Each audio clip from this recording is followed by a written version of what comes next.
अस्सलाम वालेकुम। मेरा नाम डॉक्टर सैयद अहमद है। मैं न्यूज़ीलैंड में साइकियाट्रिस्ट हूँ। पिछली वीडियो में मैंने इस बारे में बताया था कि डिप्रेशन की बीमारी की वजूहात क्या होती हैं। तो उसमें से कुछ वजूहात रह गई थी, उनकी तफसील रह गई थी, वो मैं इस वीडियो में बताऊँगा। तो ये उस वीडियो का दूसरा हिस्सा है। तो डिप्रेशन की बीमारी की एक बहुत बड़ी वजह आजकल जो है वो तन्हाई है। तो आजकल बहुत से लोग अकेले रहते हैं। ये हमारे मुल्कों में भी होता है, जहाँ बहुत सारी औलाद माँ बाप वालिदैन को छोड़ के दूसरे मगरबी ममालिक में शिफ्ट हो गई है। वालिदैन अकेले रह जाते हैं। मुझे याद है, जब मैं कराची में एक अस्पताल में काम करता था, तो वहाँ एक जो है वो मेरा ही एक क्लास फेलो था, वो अपने वालिद को दिखाने लाया। तो उसके वालिद के रोते रोते यही कहना था कि जी मेरा एक बेटा छोड़ कर चला गया, अब दूसरा भी जा रहा है, तो हम अकेले ऐसे अकेले कैसे रहेंगे। तो उसमें डिप्रेशन तन्हाई का बहुत रिस्क बढ़ जाता है। मगरबी ममालिक में इसकी वजह ये होती है कि आजकल बहुत कम पूरी फैमिलीज़ एक साथ रहती है। हमारे पास जो मरीज़ आते हैं उनमें से अक्सर जो है वालिद अलग रह रहा होता है, वालदा अलग रह रही होती है। और हम अलग से पूछते हैं कि ये नहीं पूछते कि वालिदैन कहाँ रहते हैं, ये पूछते हैं कि वालिद कहाँ रहता है, वालदा कहाँ रहती है।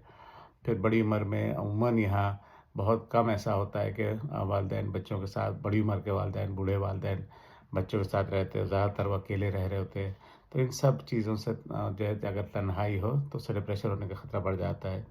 फिर डिप्रेशन की एक बीमारी की एक और बड़ी वजह यह है कि बहुत से लोग जो है अपनी अंदर की तकलीफ़ को दूर करने के लिए नशा व अशिया का इस्तेमाल करते हैं। मिसाल के तौर पर बाज़ लोग अल्कोहल पीते हैं। अब तो कराची में भी अल्कोहल बहुत कॉमन हो गई है। और बाज़ लोग नशा और अशिया का इस्तेमाल करते हैं, मिसाल तौर पे चर्स वगैरह। तो इन सब से जो है वक्ती तौर से तो आदमी को बेहतरी महसूस हो सकती है, लेकिन लंबे अरसे के ऊपर इस्तेमाल से इन सब से भी डिप्रेशन जो है बढ़ता है, कम नहीं होता है। फिर उसके बाद एक और बड़ी वजह डिप्रेशन की जो हो सकती है वो है मुख्तलिफ़ जिस्मानी बीमारियां हैं। ख़ास तौर से वो जिस्मानी बीमारियां जो बहुत तवील अरसे तक चलने वाली हों, या फिर वो जिस्मानी बीमारियां जो कि जानलेवा हों। इन बीमारियों में कैंसर है, हार्ट अटैक है, इस तरह की दिल की बीमारियां हैं। या फिर जो है वो जो बीमारियां जिनसे दर्द बहुत ज़्यादा होता है, वो साल से तक रह रहा होता है, जिनको शदीद आर्थराइटिस हो जाए और फिर वो लंबे अरसे चलने वाला हो, जिनके जॉइंट्स घिस गए हों।